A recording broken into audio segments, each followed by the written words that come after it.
Մտքերի փոխանակության համար գրանցում։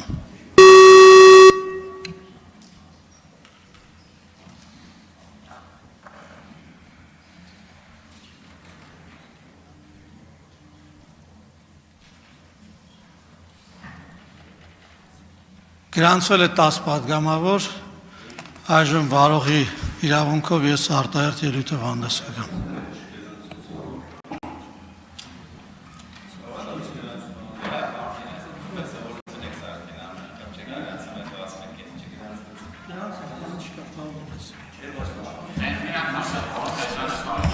Սիրելի հայրենակիցներ, հարգելի գործընկերներ, սիրելի կենսաթոշակառուներ,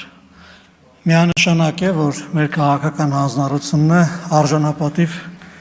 կենսաթոշակներ տալ մեր թոշակառուներին եւ մեր ամենօրյա աշխատանքը հենց դրա մասին է եւ դրան են ուղղված նաեւ մեր քաղաքական եւ տնտեսական քաղաքականությունները, քաղաքական հանձնառությունն առայն, որ Հայաստանը պիտի ունենա երկարաժամկետ խաղաղություն, ապաշրջափակված սահմաններ, զարգացած ենթակառուցվածքներ,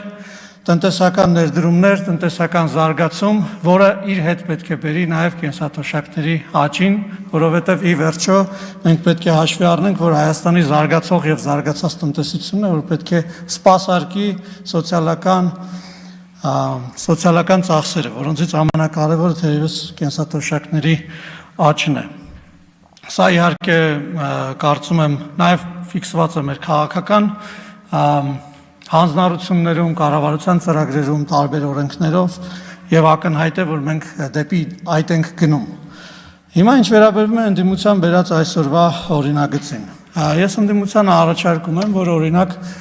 նաեւ օրենսդրական նախաձեռնություններով հանդես գան ուսուցիչների ատեստավորման, աշխատավարձերի բարձրացման, օրենք բերեն ժողովրդավարության եւ ընտրություններ չկեղծելու մասին, նոր օրենքներ թող մշակեն, իլերումը նրան ինչ-որ կա, ապօրինի գույքի մասին նոր օրենք մշակեն, չնայած ապօրինի գույքի մասին մեր մշակած օրենքը դուք ըստ էության տարել եք սահմանադրական դատարան եք դիմել, որ չեղարկեք։ Բերեք օրենք, որ օրինակ արևը արևելքից դուրս գա եւ արևմուտքում մայր մտնի։